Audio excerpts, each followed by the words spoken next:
Check, check, check. 1, 2, 3. Okay, thank you so much. All right. Final mic check. Thank you so much. 3, 2, 1, 2, 3, 4, 5.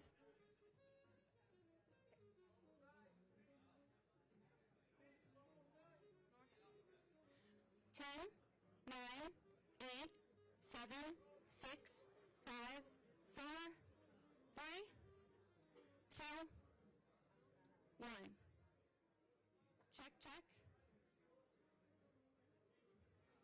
All set? Okay.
Final mic.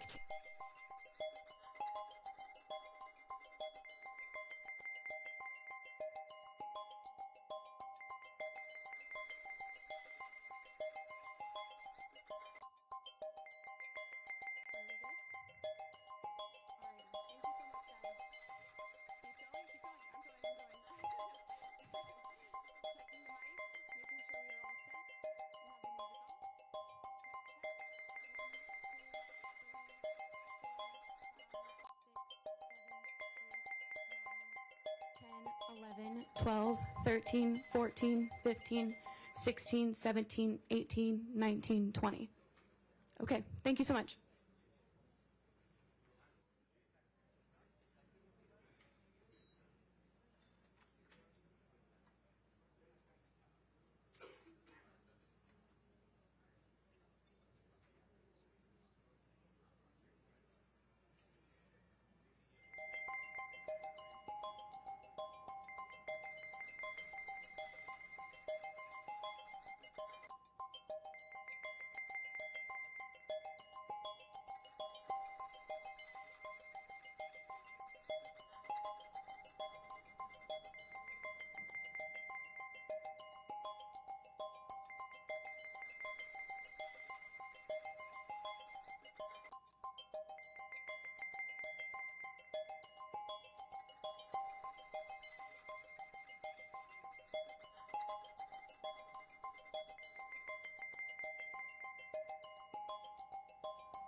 Ladies and gentlemen, please silence your devices. Our program will begin momentarily.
Please welcome Derek Morgan, Executive Vice President of the Heritage Foundation.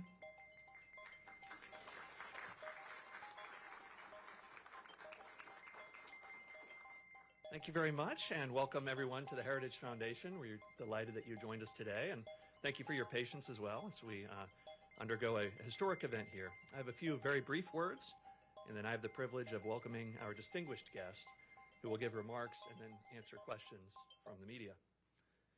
U.S. foreign policy should be driven by the pursuit of a strong, safer, and more prosperous America. As President Trump rightly recognizes, that means paying special attention to our hemisphere. We are blessed by so many of our neighbors who want to live in peace and respect their people. Because of our geographic, economic, and societal ties, malign developments in the Americas make the United States disproportionately vulnerable. If you don't believe that, then just ask some of the hundreds of thousands of American families who have lost loved ones to deadly drugs in recent years. Or notice how China, Russia, and Iran have all invested heavily in establishing a strategic foothold in our hemisphere. Nicolas Maduro led an anti-American socialist regime that weaponized deadly drugs, mass migration, and tren de agua against our towns and our cities. Meanwhile, he offered American adversaries an operating base. The American people, the Venezuelan people, and our entire hemisphere are far safer today because President Trump boldly sent U.S. Special Forces and the Department of Justice to capture Maduro and to bring him to justice. Securing our hemisphere also means working with our friends, our partners, and our allies. And the United States has many. We are honored to have one of those friends with us here today. María Corina Machado has been a brave fighter against Nicolas Maduro and the regime since it began to take form. Unlike many others in Venezuela and Washington, she recognized the danger from the very beginning. The Venezuelan people rewarded her principled opposition by casting their ballots amidst harsh repression from the regime. Her efforts, along with those of President Trump, have brought Venezuela closer to the restoration of freedom, stability, and security. And we all hope to see the return of legitimate elections in Venezuela in the near future. We are honored to host history here at the Heritage Foundation and important conversations like the one you are going to participate in today. Here, we work to build an America where freedom, opportunity, prosperity, and civil society flourish. I'm delighted to welcome to the stage María Corina Machado.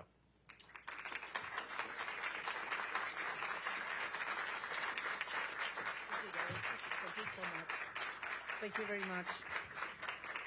Thank you very much. So, such a pleasure to be here. Very grateful to the Heritage Foundation and every one of you to join us this morning. I have to say that looking back what has happened in the last years and especially in the last days, it seems like a miracle to be sitting here in a free country in front of people that have also given their lives to fight for freedom and justice and democracy. And that's why I am very honored, not only with the Heritage Foundation, but with every single citizen of this country that has welcomed us and has honored the immense struggle that the Venezuelan people has fought for so long. And finally, we can say that we are, yes, the threshold of freedom. On January 3rd, 2026, a new milestone was achieved, and we are definitely now into the first steps of a true transition to democracy that will have not only immense impact in the lives of all Venezuelans, those who stayed in our country, those who have been forced to flee around the world, but that will have immense impact in the region, in our hemisphere, and I will say even further in the whole world. Because what we have proven is that a people determined to be free, even without resources, without money, without the free press supporting, even facing the most cruel tyranny, can prevail, because the force of conviction and the force of love is the strongest of all. I am very proud to be part of these generations of Venezuelans. Most of them have never known what it means to live in freedom or what it means to be part of democratic society, but they have risked their lives, their loved ones, everything they have, because they share that dream to live in a free country. It's all about human dignity. It's all about justice. It's all about love. And it's love for our children, love for our country, and love for freedom that has brought us here. Now we face a very complex and delicate process. And as Venezuelans, we are absolutely grateful to President Trump, his team, his administration, and the people of the United States, because it took a lot of courage to do what he did. And he did it, yes, on behalf of the American people, but also because he cares for the people of Venezuela. And he told me that yesterday. And I think that was the most important message I can bring back to my country. Tell the Venezuelan people that the American people and the President of the United States truly cares for the life, the well-being, and the future. I'm certainly talking about our political prisoners and all those who have been persecuted, those who are all today in exile. But I'm also talking about those children that are growing without their mothers because they had to flee to send food back, that are growing without education because public schooling in Venezuela works 2 days a week because teachers earn $1 a day and they need to get other jobs in order to eat, that are growing without health and food. And we have the generation that is suffering the highest levels of malnutrition in a century. That's our children right now. And it is because of them. It's because of saving lives that we're doing what we're doing right now. And that's why we're going to win.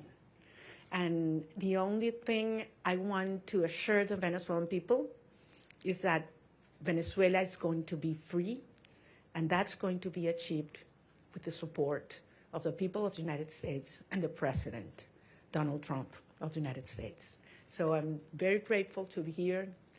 We're facing challenging times ahead. We are prepared to do what it takes as a legitimate government. Edmundo González Urrutia and I have been in communication permanently all these days, and we feel not only with a mandate from the Venezuelan people, and that's why I'm here, and that's why what I convey to the President of the United States, but also with a huge task in front of us to prepare with all our teams around the world and in Venezuela to take over government when the right time arrives.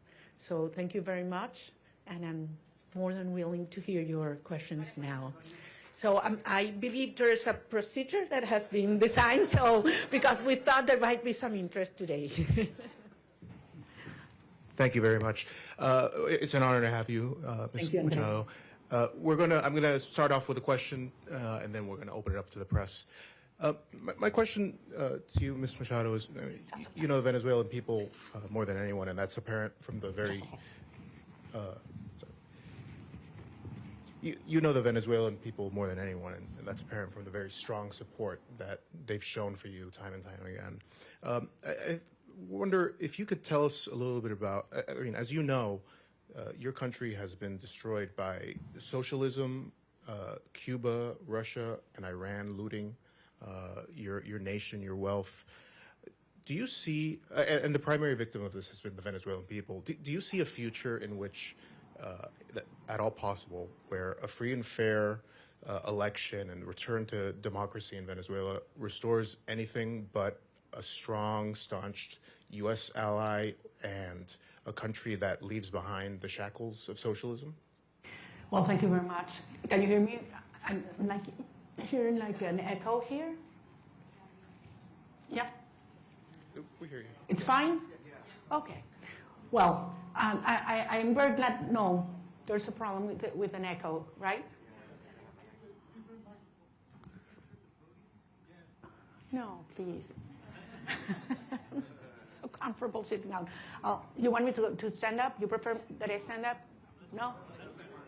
That's better now? Okay.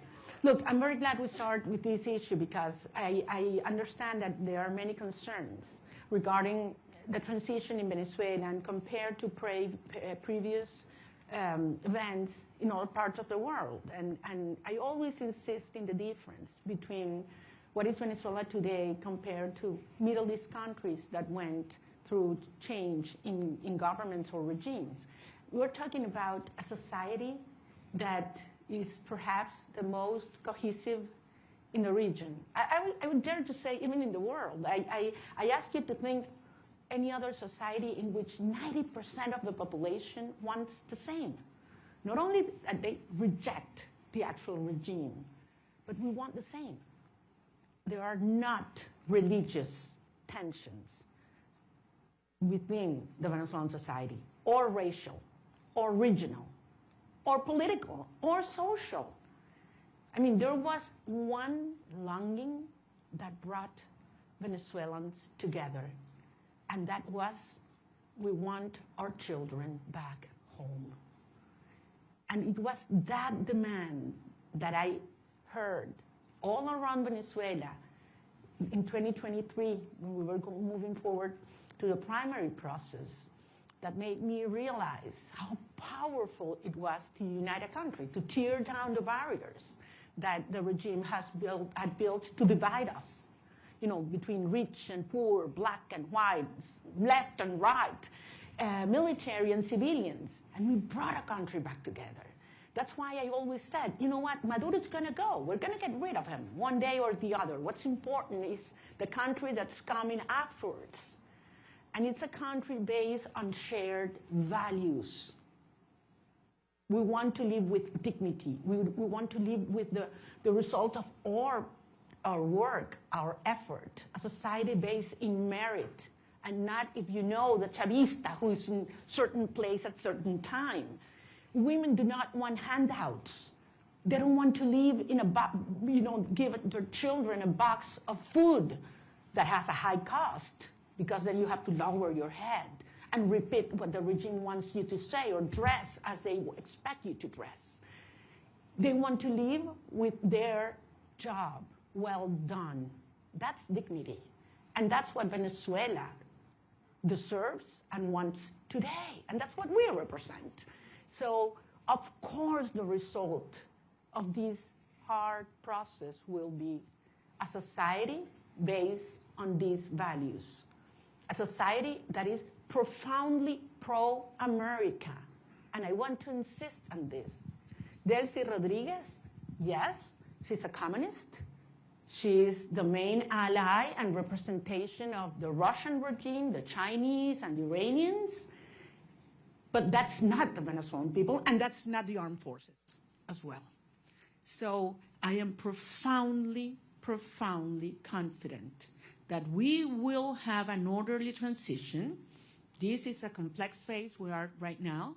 Some of the dirty work is being done by them. But then the result of a stable transition will be a proud Venezuela who is going to be the best ally the United States has ever had in the Americas.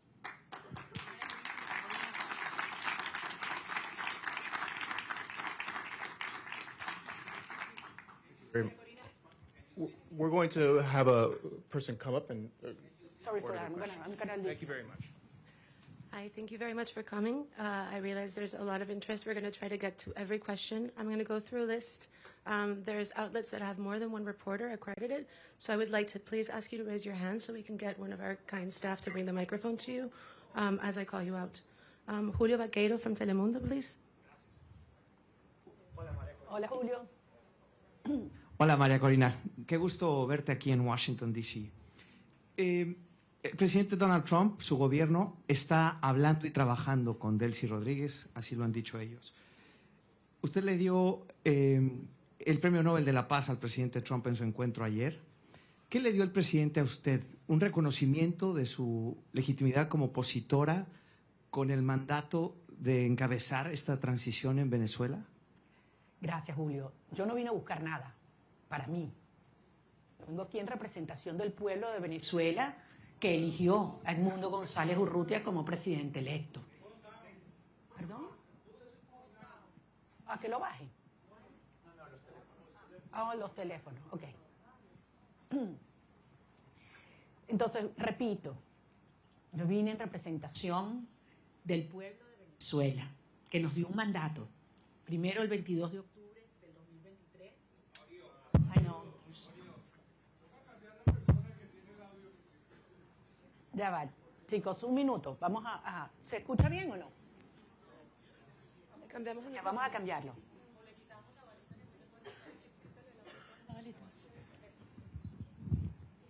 Ok, ahora está mejor. ¿Ahora sí? Ok, voy a repetir la pregunta la respuesta a la pregunta de Julio. Les decía, yo vine a reunirme con el presidente de los Estados Unidos en representación del pueblo de Venezuela, que nos dio un mandato. El 22 de octubre del 2023, cuando yo recibí más del 92% de los votos en las primarias, y el 28 de julio de 2024, cuando Edmundo González Urrutia, en las condiciones más extremas y fraudulentas, recibió el 67% de los votos de los venezolanos y lo probamos. Y lo probamos. Vine a recibir de parte de él un mensaje para los venezolanos. Y es la seguridad de que contamos con los Estados Unidos para avanzar en una ruta donde se haga respetar la soberanía nacional, la libertad, la democracia y la justicia. Hay un proceso muy complejo en marcha, lo sabemos, pero se están dando pasos. Evidentemente, para los venezolanos es una situación cada día, para muchos venezolanos de vida o muerte, y ahí hay una enorme urgencia ética. Pero entendemos que este es un proceso complejo al cual nosotros somos parte y queremos y estamos contribuyendo. Gracias. Nick Schifrin from PBS, please. Hola, María Corina. Thank you so much. It's great to see you in person after seeing you virtually for the last few years. Two questions, if I could, similar to what you just answered, but in English. You had a very good meeting with the president yesterday, but he still maintains a positive relationship and positive language about Delcy Rodriguez. The CIA director was just there. So what's your message to the president and to the United States when U.S. policy is still to support the chavismo government that still exists in Caracas? And I have to ask, your statement last night said that you felt like you were going to die at one point when you left Venezuela in the boat. Can you just tell us exactly what happened in that moment when you were in that boat? Thank you. Well, regarding all the details of how and when I left Venezuela, for the protection of those involved and help me get here, I will wait until the regime is no longer in capacity to harm them, to share that in detail. Yes, there was a certain moment in the trip, in the boat, where I was hurt because the waves were very high, over 6 feet, and there was a strong wind, and we got lost in the ocean. We lost the sign of the GPS, and the satellite phone stopped working, and Starlink antenna did not work as well, all at the same time. So it was a very risky, dangerous, and scary moment, I have to say. And it lasted several hours. But at the end, as I say, you know, we have moved ahead de la mano de Dios. And that's why I believe it is a miracle, and I'm here. And I know that someday I will be able to tell you all the details and thank personally all those that risked their lives in order for this to happen, because they knew it was very important for our cause that I was able to leave my country at that moment. Regarding your first question, look, this has nothing to do with a tension or decision between Delcy Rodriguez and myself.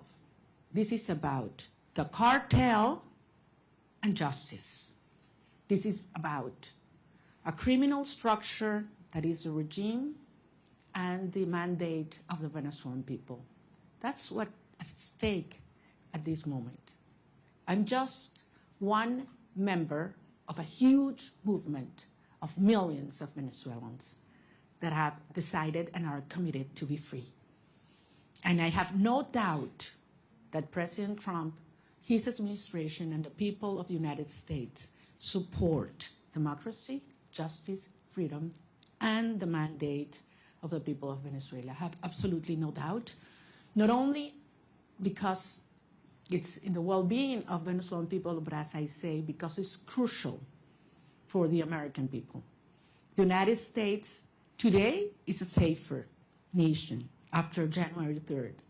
And once the regime is out and the transition is accomplished, the United States will not only be a safer nation, but one that will have more prosperity and strength in our hemisphere.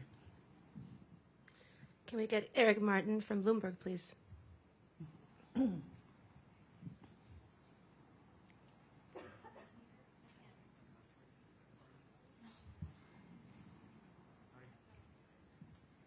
I see.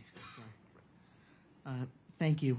Maria Corina, would like to ask you about the timeline for democratic transition within Venezuela, because obviously the Constitution calls for within 30 days a new election. You've already been recognized by a number of countries, including the U.S. in 2024, Edmundo Gonzalez as having won that election, and accusations that the election was stolen by the Maduro regime. As you've mentioned, you overwhelmingly won the primary in 2023. Do you have an expectation, is your expectation that the next step in this process would be a new election in Venezuela? Do you expect that to happen in 2026? Or what does the roadmap look like from getting from today's government by Delcy Rodriguez, the government de facto that is in control, to a democratically elected government? Thank you. Thank you. Thank you, Eric. Well, if the Venezuelan Constitution were respected, we wouldn't have 1,000 political prisoners. We wouldn't have 9 million people, fleeing and living around the country. We wouldn't have our president-elect exiled in Madrid. I mean, he would have taken power on January 9, 2024. So 2025, sorry. So we realize that there's no rule of law in Venezuela. I don't know actually if you're aware, Venezuela is currently in the last place globally in terms of rule of law. Out of 142 countries that have been evaluated by the World Justice Project, Venezuela is in place 142. So much for the Constitution.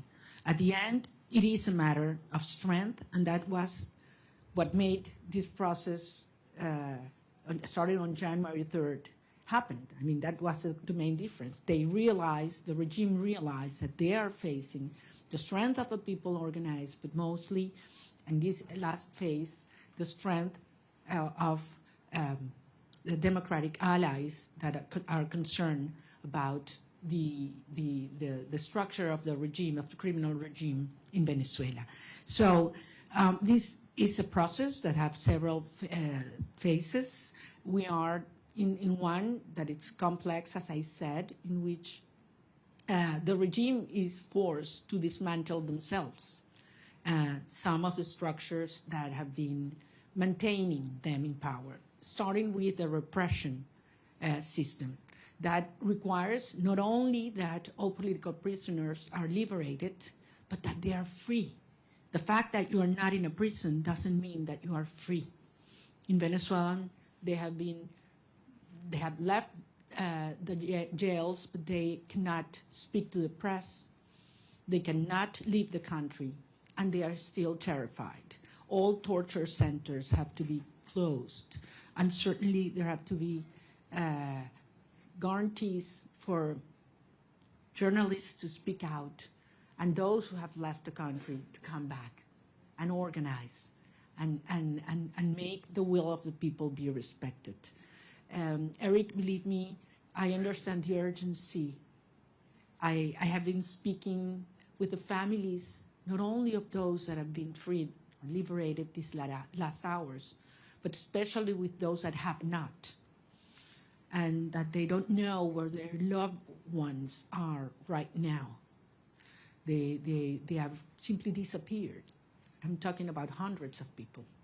Actually, we found out in these last hours that there were more political prisoners than we thought, because many families had been scared just even to denounce that their loved ones had been in prison or disappeared by the regime.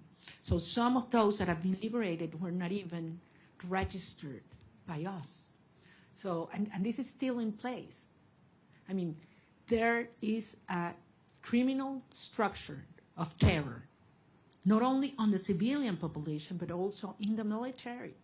So that one of the main urgencies and priorities that have to take place in the days to come is we need to dismantle that terror structure by the DGCIM or la Casa Militar, which are those that have committed crimes against humanity and that are those that have not only the civilian but the military under terror and neutralized. Once these steps are taken, then we can move forward in the reinstitutionalization of our government, and eventually we will have free and fair elections. And I'm talking about governors, mayors, National Assembly. We need to have, the will of the people be expressed freely. I have to remember that in the last election, presidential election, where our president-elect Edmundo González won, nearly 40% of Venezuelans that have a right to vote couldn't do it because the regime wouldn't allow them. That's one of the main things we need to correct. Every single Venezuelan living in Venezuela or abroad should have the right to vote as soon as possible. Thank you. Gaby Peroso from BPI, please. Hola, Gladys.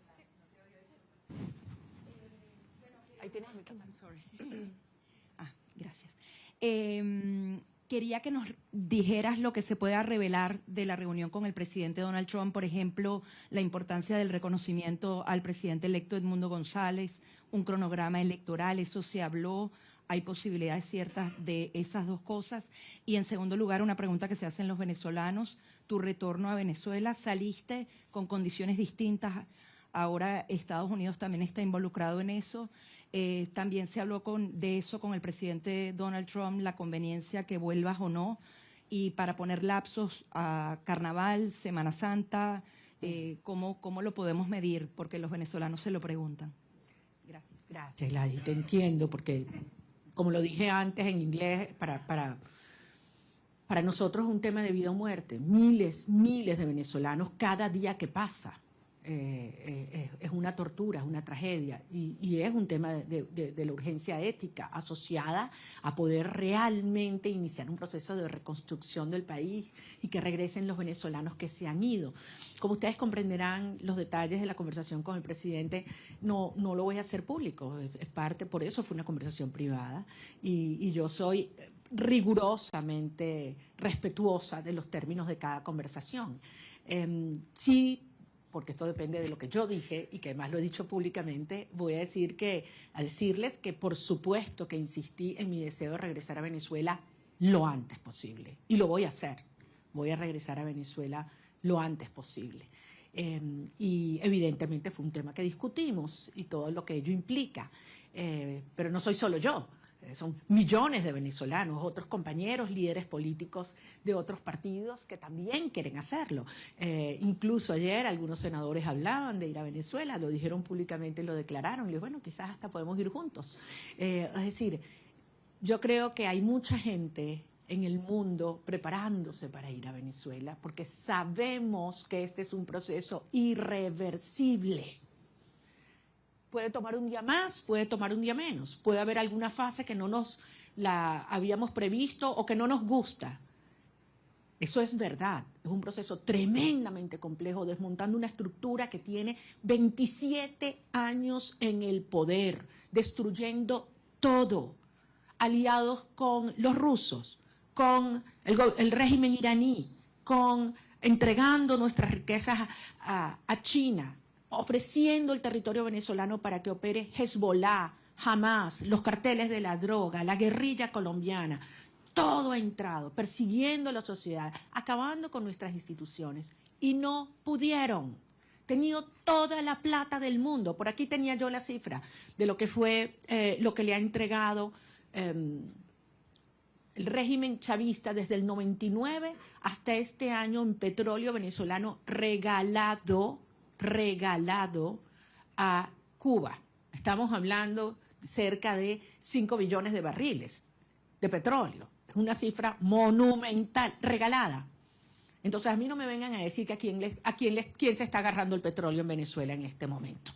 O sea, han saqueado Venezuela y aún así el país está de pie, decidido, unido, y pueden tener la seguridad que nosotros vamos a convertir a Venezuela, ahora sí, en el milagro latinoamericano.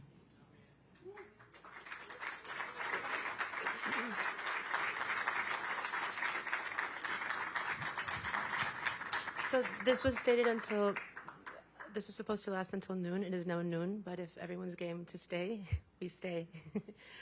Paolo Mastrolli from La Repubblica, please. ¿Dónde está? No veo. Allá, allá. Thank you very much for doing this. You met in Rome with Pope Leo. Can you talk about what you discussed with him, if the Holy See is willing and able to help you in this transition? Thank you very much. That was a very important meeting. I'm a Catholic, as you know, and believe me, during my trip, I prayed a lot. So I was able not only to talk to him, but to present to him some of the rosaries that I had brought with me during the trip. And it was a day that marked my life in a personal dimension, but also I had a reassurance of the Holy Father that he knows very well what's going on in Venezuela. He knows what the Catholic Church is going through because of the persecution and pressure on our bishops and priests and nuns. And I believe that he's not only concerned, but actively helping and supporting a peaceful transitional process to take place. I think it was a very important and timely message to Venezuelan society, which is mostly, as you know, Christian. So I think it couldn't have been in a better moment, and it brought a lot of hope and reassurance to our people.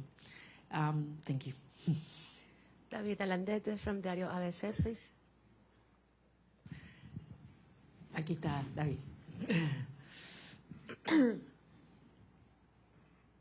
Tú no me vas a hacer preguntas porque tú sabes más que yo. No, no me digas eso. Yo me entero de todos los detalles de mis reuniones por ti, entonces. Okay. Sorry about that.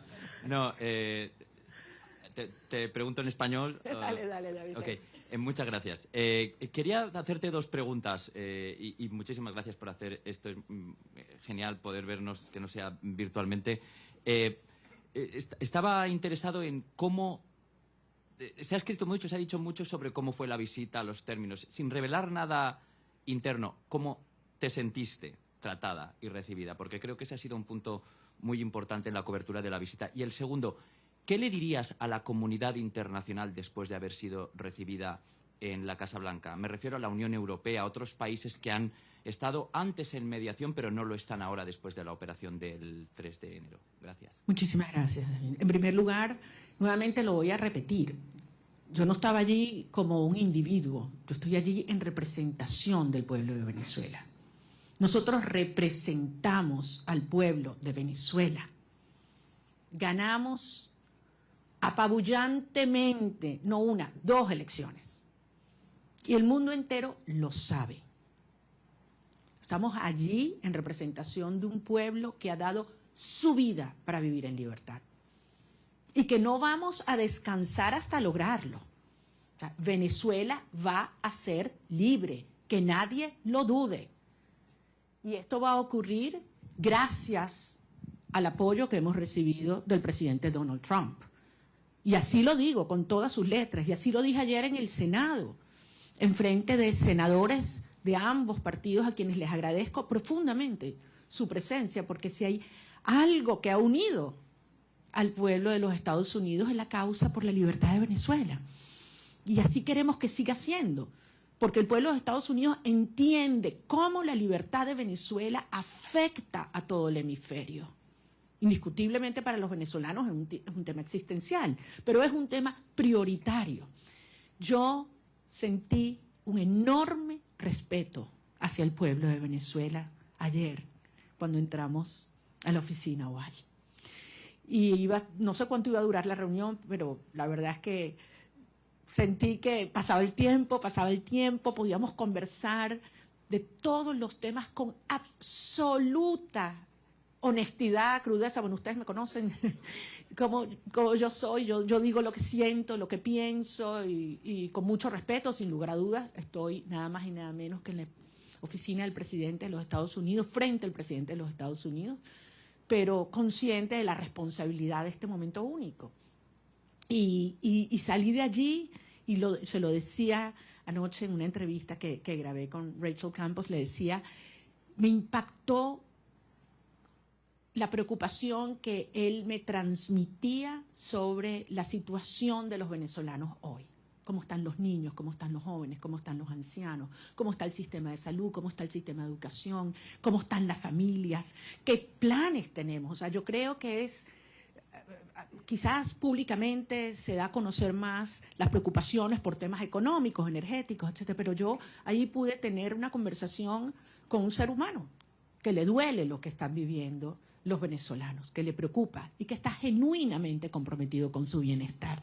Por eso yo salí realmente convencida de que lo que necesitamos para sumar a toda la fuerza y la organización adentro en un genuino liderazgo global está en la Casa Blanca, y creo que servirá de ejemplo para aquellos líderes globales o mundiales que no han tenido la determinación de llamar las cosas por su nombre, porque todos lo saben. A estas alturas no hay excusas. Están los informes de Naciones Unidas y el Fact-Finding Mission, donde se demuestran los crímenes de lesa humanidad que ha cometido Nicolás Maduro, Delcy Rodríguez, Diosdado Cabello, Vladimir Padrino López. Eso está allí, con nombre y apellido, testimonios desgarradores.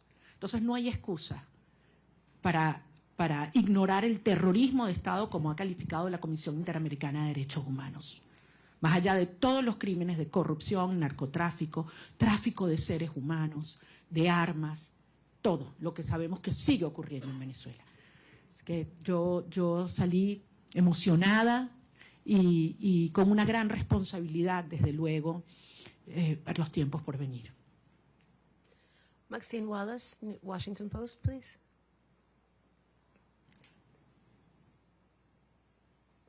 Maxine is not here. Washington Post. Washington Post, here.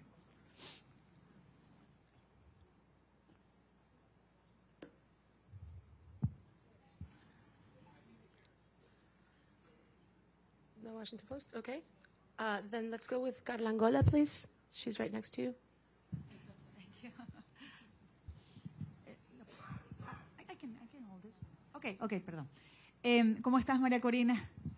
Quería solo algunos detalles, ¿no? El primero que siempre me ha dado curiosidad sigue siendo, ¿cómo fue esa primera noche en la que dormiste sin estar en clandestinidad, sin haber estado todos esos años sin poder salir del país? Es decir, dormir una noche sin la sospecha o el peligro de que alguien te fuera a buscar. Eso siempre me dio curiosidad, que si lo pudieras compartir. Y después en esa reunión, ¿pudiste conocer cómo te vas a involucrar? Porque el presidente lo dijo en algún momento, que tú vas a estar involucrada en alguna de las fases. ¿Pudiste descubrirlo en esa reunión? ¿Nos puedes dar alguna seña de cómo vas a estar involucrada y en qué fase? Y tercero, si pudieras decirnos si tú crees que Delcy Rodríguez, con ese perfil de miembro del cartel, de criminal de lesa humanidad, pudiera tener las credenciales para ser una candidata a la presidencia, si es que ella va a tener permitido eso con todo ese prontuario, si ella de verdad crees que debería o va a poder participar en esa futura elección justa y libre de la que estás hablando. Bueno, tú me conoces bien, querida Carla, yo no voy a especular. Yo voy a hablar solamente sobre los hechos y aquellos que además me puedo dar fe. En primer lugar, de la señora Delcy Rodríguez, creo que la justicia de los Estados Unidos tiene suficiente información, y la justicia internacional. Solamente les recuerdo que no solamente ideológicamente comunista y muy fanatizada, pero además ha sido como en el cargo de vicepresidente quien ha supervisado y ejecutado todo el proceso de represión en Venezuela. Es decir, los centros de tortura están bajo su dirección y han estado bajo su dirección. Es responsable directa. Además, ha sido parte del diseño de bypassear las sanciones de los Estados Unidos, la justicia de los Estados Unidos, para poder obtener y seguir haciendo transacciones financieras con países que son enemigos de los Estados Unidos. Entonces, queda muy claro cuál ha sido y cuál es su perfil. Con relación al rol que vamos a tener el gobierno electo en estos próximos pasos, es algo que no hay que descubrir, es algo que hay que construir. Y ayer dimos un paso y evidentemente es algo que está en diseño, en construcción, y veremos día a día cómo va ocurriendo. Como yo se los decía siempre a los venezolanos, it's one day at a time, ya estamos en una fase que es 1 hour at a time. Y como son las cosas en Venezuela, ya ustedes saben cuál va a ser lo próximo, ¿no? Entonces aquí nadie se aburre en materia de las dinámicas en Venezuela, porque están pasando muchas cosas. Y muchas veces, y yo sé que tú lo dijiste una vez, creo que David también, que cuando yo estoy más callada es cuando más duro estamos trabajando. Entonces, sí les pido en ese sentido, y yo sé que los venezolanos tienen profunda confianza. Miren a dónde hemos llegado. Con relación, se meten mis temas personales, y esos son los que más me cuestan, a lo que fue la salida, lo único que les puedo decir es que yo no dormí esa primera noche. Yo primero tenía 16 meses en los cuales cada ruido que ocurría, sonaba algo, inmediatamente me despertaba. O sea, tenía 16. Y esa sensación de que puedes dormir en paz, segura, de que un ruido no implica una amenaza, es algo que toma un tiempo procesarlo. Yo me levanto algunas veces y no estoy sola. Abro los ojos y puedo abrir la ventana, ¿no? Son cosas que quizás para muchas personas son take for granted, ¿no? Hay que vivir esto para valorar la libertad. Y la verdad es que si hay algo que yo tengo que hacer es darle las gracias y pedirle perdón a mi familia, porque hay que ver lo que esta experiencia les ha traído, ¿no? A todos, a las familias de todos los que estamos involucrados en esta causa, ¿no? No es solo la mía.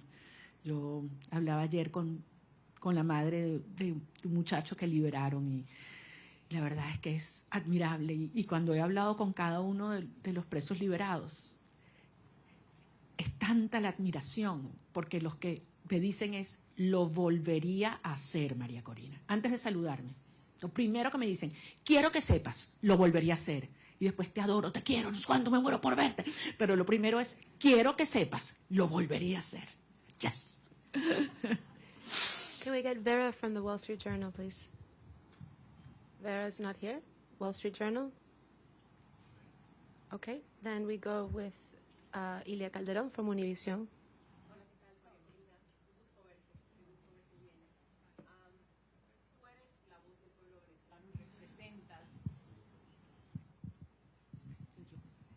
Tú eres la voz del pueblo venezolano y representas al pueblo venezolano. Delcy Rodríguez está en este momento al frente del gobierno de Venezuela. El presidente Trump ha tenido palabras para elogiarla y ha dicho que su gobierno está trabajando muy bien con ella. ¿Qué te garantiza a ti que va a haber una transición? Y si no temes que este hecho de que se lleven bien y de que estén trabajando bien lleve a que se perpetúe el régimen en el poder en detrimento sobre todo de los venezolanos que están en Venezuela. Entiendo perfectamente tu preocupación, porque al final eso es lo que ellos han hecho. Pero recordemos, han habido 17 iniciativas de diálogo. Esta no es la primera, de aproximación o negociación, acuerdo. 17. Todas, absolutamente todas, lo que el régimen buscó fue ganar tiempo, legitimidad y plata. Y se salió siempre con la suya. Todo lo que se comprometían a hacer lo violaron siempre. Entonces, es lógico que el pueblo de Venezuela tenga esta preocupación. Pero la señora Delcy Rodríguez en este momento lo que está es cumpliendo órdenes. Ella no está en un acuerdo a motus propio, ni cómoda. Ella está cumpliendo órdenes, porque al final, si algo demostró el 3 de enero, es que tenía que haber una amenaza real, tenía que haber fuerza real. El costo de quedarse en el poder tenía que ser más alto que el costo de la salida para que se diera este cambio de actitud en el régimen. Y los venezolanos hicimos todo lo que nos correspondía en términos de la organización, la movilización, la victoria electoral. Pero hacía falta el respaldo decidido de los Estados Unidos y finalmente llegó de la mano del presidente Trump. Entonces, esto es otra fase. Ahora bien, se tiene hoy un sector que está cumpliendo en el desmantelamiento del otro sector del régimen. Eso existe. Y desde luego se tiene la fuerza real y la amenaza del gobierno de los Estados Unidos. ¿Qué falta aquí? ¿Qué falta aquí en este análisis? La gente, el pueblo de Venezuela. Y eso es lo que nosotros representamos. La legitimidad y la garantía de una transición ordenada que tiene que tener el respaldo del pueblo de Venezuela. Cuando tú tienes un pueblo unido, no hay manera de ignorarlo. Y yo sé que ese no es el objetivo del presidente Trump o del secretario Rubio, todo lo contrario. Es acompañar y apoyar al pueblo de Venezuela en su derecho de ejercer la soberanía popular. Ahora estamos en una fase compleja que aspiramos poder cumplirla de la manera ordenada, controlada y más rápida posible. Yo no voy a adelantarme a poner fechas y a poner calendarios porque sería una irresponsabilidad. El 2 de enero, ¿quién habría pensado que estábamos tan cerca de iniciar esta fase? Y nos dijeron que era imposible, by the way. Nos dijeron que era imposible que ocurriera lo que ocurrió. Y hoy Nicolás Maduro está enfrentando la justicia internacional. Dime tú la magnitud del paso que hemos dado. ¿Estamos listos? Obviamente no. Pero fueron 27 años para montar esta estructura. Y estamos avanzando con paso muy firme. Y yo sé que esto se terminará acelerando y canalizando, porque finalmente los vectores están todos alineados.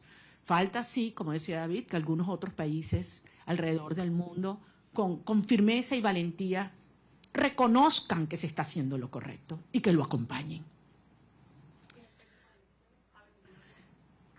Yo creo que en este momento no es posible, porque depende de múltiples variables, pero nuevamente, trabajando duro para garantizar que podamos regresar a Venezuela con Edmundo González Urrutia también. Benjamín Álvarez, de Deutsche Welle. ¿Dónde está Deutsche Welle?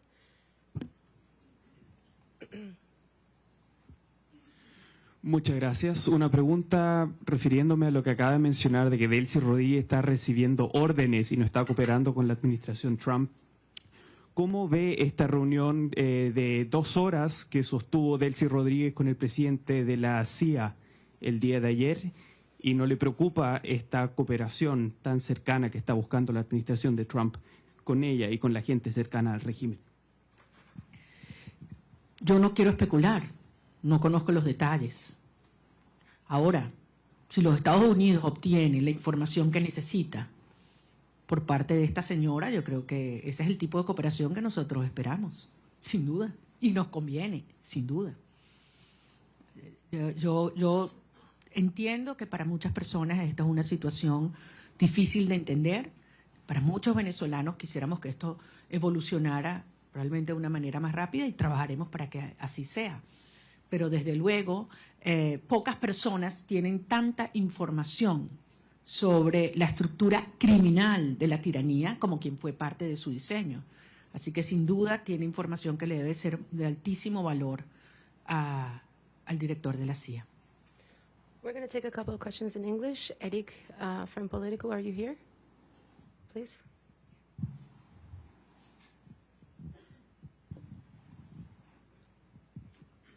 Thank you so much, Maria Corina. It's good to see you in person, as others have said.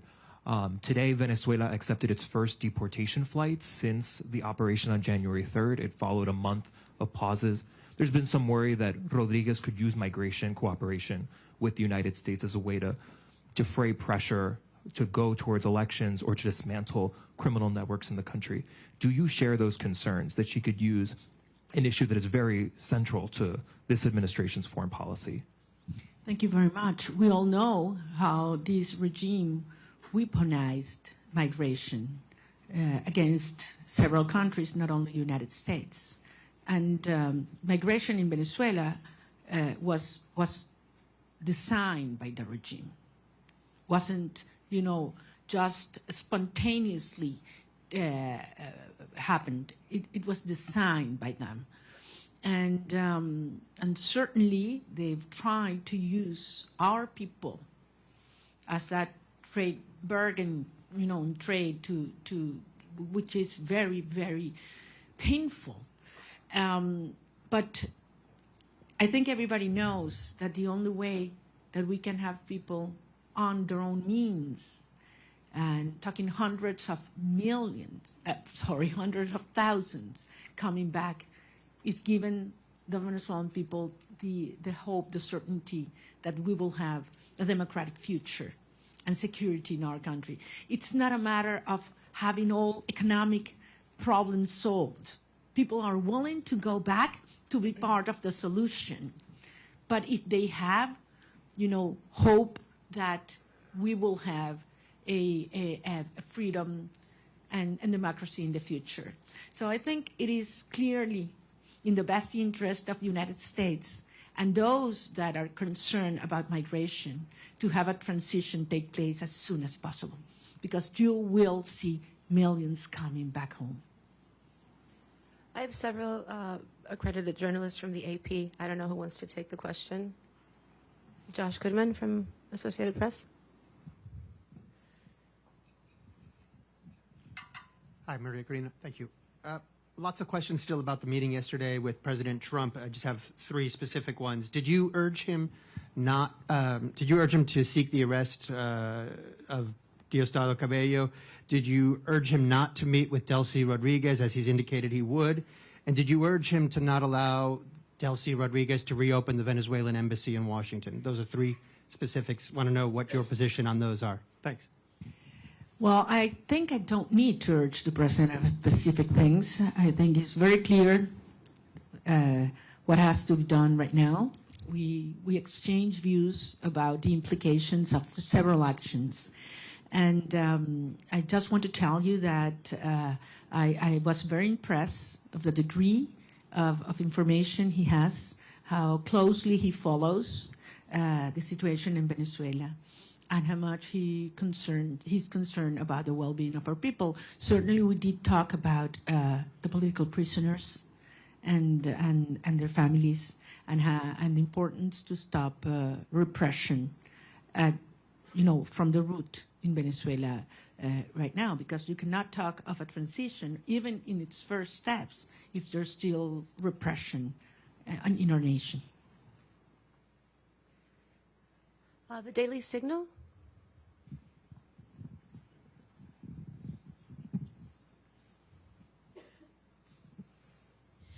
Thank you so much. Wondering regarding your meeting with President Trump yesterday, do you believe that you earned the trust of the president? And did you all specifically talk about a transition of power in Venezuela in which you would become president? Thank you. Point again, this is not about me. It is about the will of the people. And we certainly talk about how popular sovereignty has been expressed in Venezuela, and absolutely terrible conditions in which we did, and how the regime stole that result. And I think he can certainly relate to that.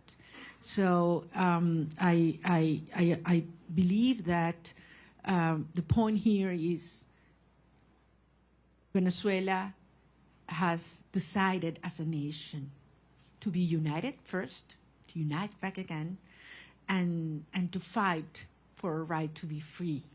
And he understands the moment and the implication for I would say the whole hemisphere. We talked, and I would say this, I know you can imagine that about other countries, and specifically about Cuba and the implications of a transition to democracy in Venezuela, what would mean to Cuba. And I insisted in something I've said many times, that I believe that for the first time in history, we will have the Americas free of communism, dictatorship, and narco-terrorism, for the first time in history. And that's what's already happening. Sometimes you are so immersed in processes that, you know, it's hard to understand the implication. You know, the geopolitical and historic implications. Imagine what this will mean to have these dictatorships finally gone in Venezuela, in Cuba, and Nicaragua. I mean, this is equivalent to the fall of the Berlin Wall in the Americas.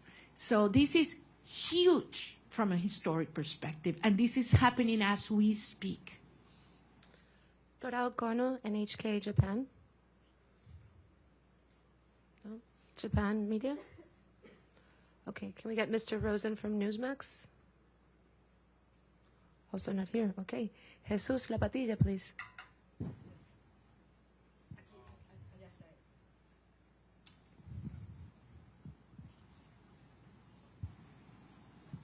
Okay. I was wondering if President Trump he's aware of how many political prisoners have been released so far. I mean, it's less than 10%. And I was wondering if he's aware of that, and if he's told you some strategies that he will do to enforce, to make them release in the next months or weeks or something. Certainly aware. President Trump is certainly aware of what's happening with the political prisoners, how they are not being complying as they were expected, and committed to see that happen. I have no doubt. Well, what specifically he plans to do, you know, we didn't get involved into that, but I trust his word that that's something it will take place. And as you know, Jesus, and we've talked about this is one of certainly my top priorities right now, certainly. We do have another media outlet from Japan. If you're in the room, please raise your hand. No? Okay. AFP, Agence France Presse. Over there.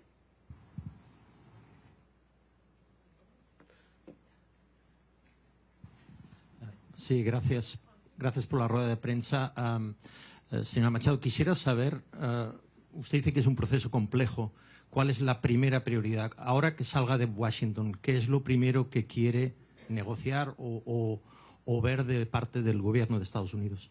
Mi prioridad, a título personal o para los Estados Unidos.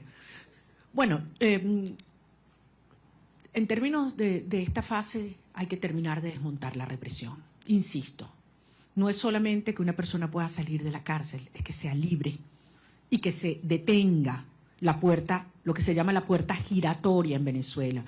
Te sueltan 5 personas y te detienen 10 el mismo día. Y eso está pasando hoy. Esto sigue ocurriendo hoy. Y entre otras cosas, les recuerdo que la estructura del poder en Venezuela no es monolítica y no es jerárquica, es heterárquica. Por eso la propia señora Delcy Rodríguez no tiene control. Cuando dicen que controla las Fuerzas Armadas, no controla las Fuerzas Armadas. Ella lo que controla es la estructura represiva que tiene anulada las Fuerzas Armadas, que en este momento es el DGCIM y también la Casa Militar, en la cual también tiene gran control Diosdado Cabello, con enormes tensiones en el alto mando militar. Las Fuerzas Armadas, en más del 80%, están con nosotros. Si no, no hubiéramos obtenido las actas el 28 de julio. Y eso es algo que el régimen lo sabe. Nicolás Maduro estaba protegido ¿por quiénes? ¿Venezolanos? No. No confía en los venezolanos. Él sabe que las Fuerzas Armadas repudian este sistema tanto como el resto de los ciudadanos de nuestro país. Pero las Fuerzas Armadas están amarradas, neutralizadas, aterrorizadas por la estructura represiva del DGCIM. Y esa es la estructura criminal que hay que terminar de desmontar. Una vez que eliminamos el factor represión en Venezuela, ¿cuánto dura el régimen? ¿Cuánto dura el régimen? Es lo único que les queda, es el terror. Es lo único que les queda, es el terror. Entonces, estamos en esa fase, esa es la prioridad. Y veremos entonces cómo avanzaremos en la reinstitucionalización del país hasta llegar a un proceso de legitimación de todas las autoridades democráticas. Pero les digo, al final hay algunas cosas que Delcy Rodríguez podrá entregar, obligada por la fuerza, porque le tiene terror al presidente Trump, ahí no hay ninguna duda. Pero hay cosas que jamás podrá Delcy Rodríguez, ni ninguna de los miembros de la estructura criminal proveer. Confianza, Estado de Derecho, reencuentro, participación y apoyo ciudadano. Jamás, jamás. Por lo tanto, esto no es sostenible y ella lo sabe. Y por eso vamos avanzando en una fase delicada, un día a la vez, pero con una sola misión, con un solo propósito, y es lograr la verdadera instauración de la democracia y la libertad en Venezuela para que puedan regresar nuestros hijos y todos los venezolanos a casa. Muchísimas gracias. One last question for Mr. Bernalete. Martín Noticias, please.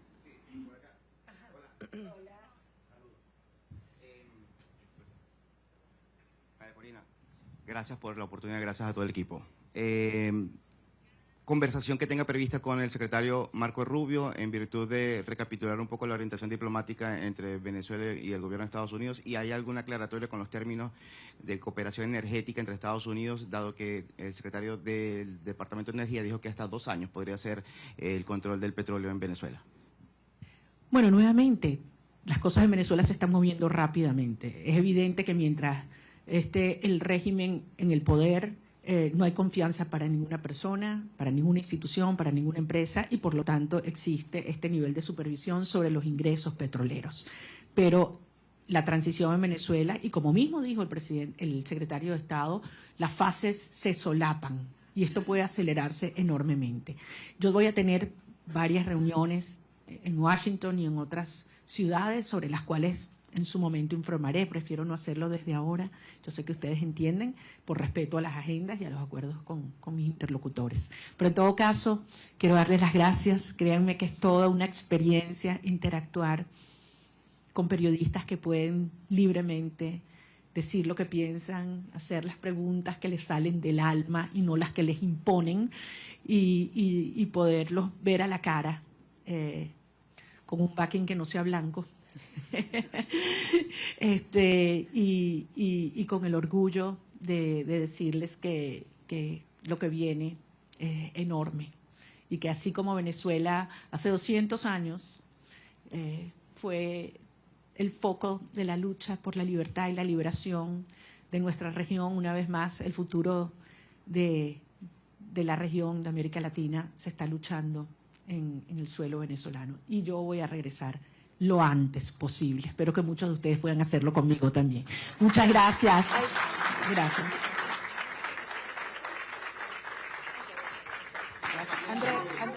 Thank you very much.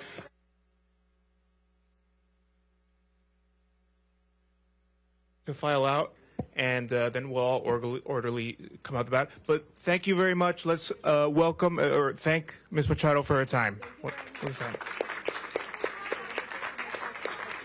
Muchas gracias. Gracias, Andrés. Gracias.